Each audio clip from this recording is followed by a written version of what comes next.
I mean, Bidenomics, by all measures, is, I think you can just flat out come and say it's been a total failure. I mean, when prices are up between 18 and 20% from where they were in 2020, that's a lot more than the 2.5% the Federal Reserve likes to shoot for, ladies and gentlemen.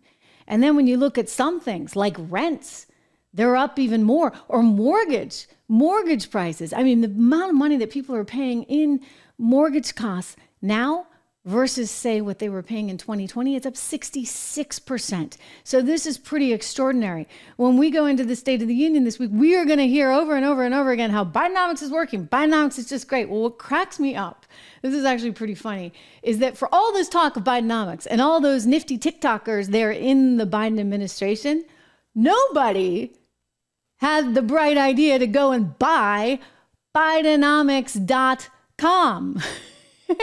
Wouldn't you think that they might just try that? Well, I sat down with a guy who was smart enough to actually go and do this. And we just had a fantastic conversation about Bidenomics. We just did this yesterday. I want to bring this to you. I'm right here with you. We're going to talk in the chat a little bit about the conversation. Here he is from the Americans for Prosperity. Take a listen. The guy's smart enough to actually be out there calling one Bidenomics out and getting the handle to begin with.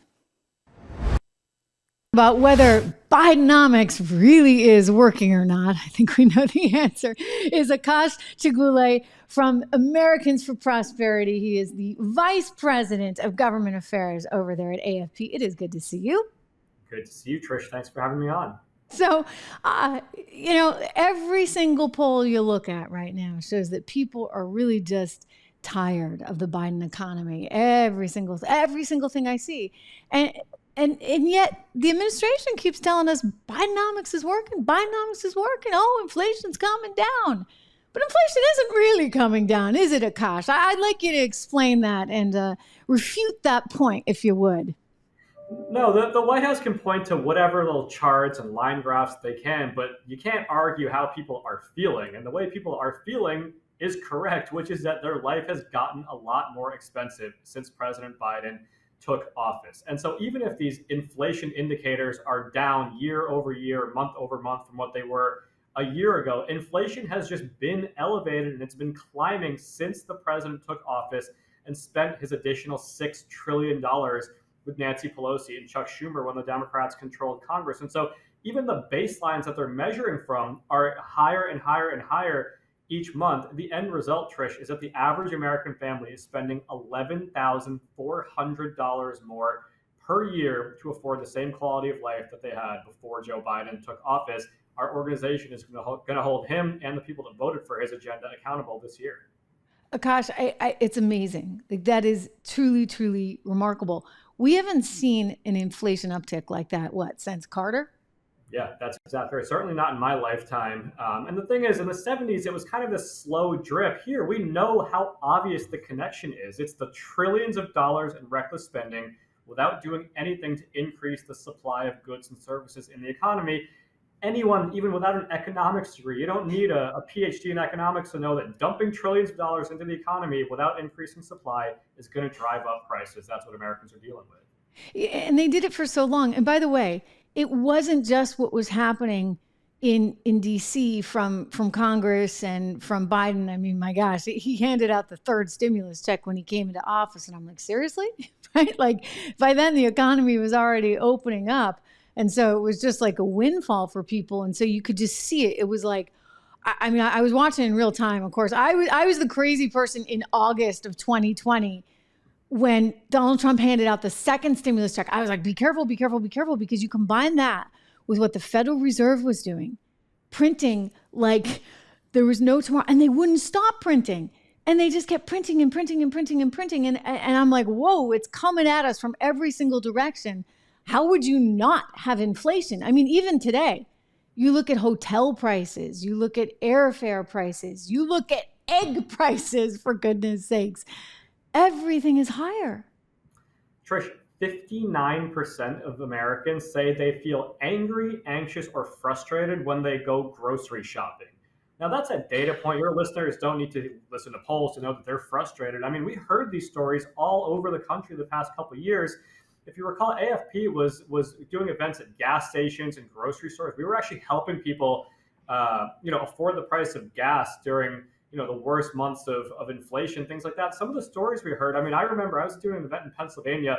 A mom who literally week to week was choosing between filling a full tank of gas to get to work or enough diapers for her baby to last until next week. I met a Oh my couple gosh. who used to go out to dinner once a month and has to cancel date night because restaurant prices are so expensive.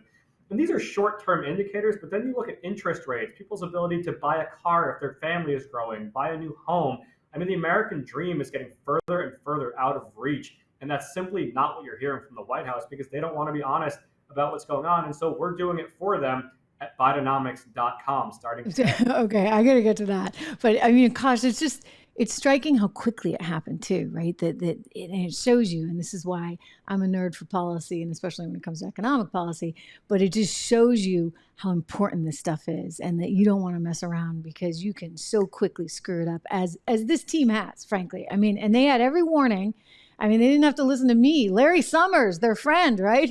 Who is a tried and true Democrat, or at least he may be feeling that he's more conservative these days, but he was trying to warn them too in terms of the Federal Reserve and in terms of Congress, et cetera, that you were going to have this mass inflation.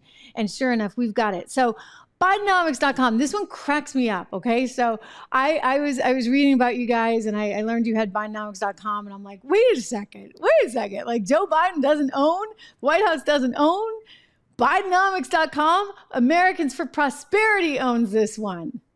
Yeah, absolutely. We've been calling it Badanomics and all these things, and then all of a sudden you realize Bidenomics.com itself is available for a White House full of millennial and Gen Z TikTokers who live online and seem like they haven't touched grass in months. Not to take this basic digital 101 step to purchase Bidenomics.com left the opportunity for us not only to buy this domain, Trish, in advance of the State of the Union, but we're going to be doing, people can see at Bidenomics.com, a rhetoric versus reality fact check of the president in real time today, this week at the State of the Union, and throughout the fall. As they're on the campaign trail, they're in these key states and districts. We will be using Bidenomics.com, ads, and many other outlets to tell people what's really going on with this economy that they're not hearing from Joe Biden and the Democrats who voted for the agenda that caused this inflation crisis. It's really, it's incredible. And people should go and check it out, Bidenomics.com, because that's where you're going to actually be able to cut through this noise and cut through this spin. I'm sort of surprised. I mean, I look at it and I'm like, okay, politically speaking, I don't think this is working for you, buddy. Like you keep talking about how great the economy is. And actually it makes you look more and more apart and separated from your core constituency that you need to go out and vote for you because you look like, you're pie in the sky, Marie Antoinette-esque, as opposed to somebody who really understands and appreciates what they're going through. You can't sit there and tell people like it's better when in my neck of the woods, and granted I live in the New York City suburbs, so it's like $7.99 when you go for eggs, like just for a dozen eggs. And I'm like, wow, I mean, this is steep. And so when Joe Biden tries to tell me that there's nothing to worry about, it just makes me, and I think every other American, feel like you are so out of touch. There's no hope. No, totally. I think it's two problems. The American people already don't trust Joe Biden because of his age, and he can't string together a sentence. And then you have the unwillingness to even acknowledge the fact that these problems exist. So it's like, one, you caused this problem. Two, you won't admit that it's wrong. And then three, you're incapable of fixing it. And so it's this double, triple whammy. I think our goal at Americans for Prosperity with Bidenomics.com and our efforts throughout this year is to make sure that people remember why they're in the situation. They don't need us to tell them things are expensive. What we're making sure people know is that it's because of the trillions of dollars in reckless spending, tens of thousands of pages of regulations, and things like giveaways to the green energy industry and big labor unions, and prioritizing his political allies over average Americans is why we're in this situation. Gosh, I never got that one either. I mean, from a national security standpoint and from a healthy economy standpoint, it seems very logical, right? That you would want to ensure that you have the most energy possible, certainly within your own market space that you can have more control over. You knew that things were heating up overseas I would assume you knew that they were heating up enough that you might actually have to look at sanctions on Russia, which means you're going to take all this natural gas right off the market. And, you know, what's that going to do to natural gas prices when you take off a big chunk? I realize it's fungible, whatever. And, you know, Russia's doing fine because it still finds a way to sell its natural gas for more money now. But reality is it drove up prices and you had no alternative, nowhere else to go. It's like the left hand's not talking to the right hand. I mean, again, none of this is, you say you don't have to have a PhD in economics to figure this out. I mean, it seems, again, pretty obvious stuff. You're going to take off a supply source and you got nothing to replace it with. And you think it's okay because the average American should have to pay for that? Like they're taking it on the chin. They're the ones feeling the brunt of this pain.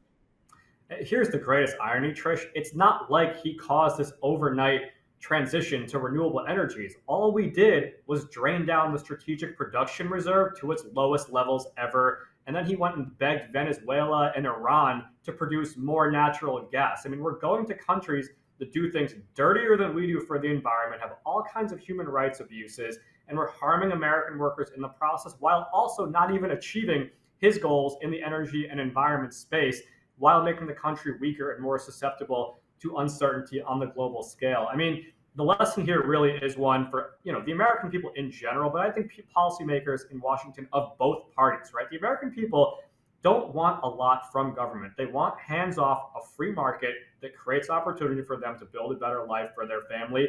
We don't need what the Democrats have been pushing for the last 4 years. What we need is for Republicans to get the message that this is what Americans want to hear. This is the kind of leadership they want. Common sense, limited government, free markets, and Hear, hear. My thanks to Akash. It's just amazing. Bidenomics.com, and you got to check it out because it's the truth. It's the truth on what's happening in our economy right now, even though Biden's going to try and spin something totally insane when you hear him at the State of the Union. And when you hear him every day, right? Like this, they got their talking points. And I'm like, guys, you know, if you were smart, you would actually be honest with Americans. The Americans appreciate that transparency and that honesty. It's what Donald Trump actually did a really good job at. Sometimes too good a job at, right? Like sometimes he was too honest, and that's what totally freaked out the so-called deep state, which is why you have all of these lawsuits coming at him from every which possible way.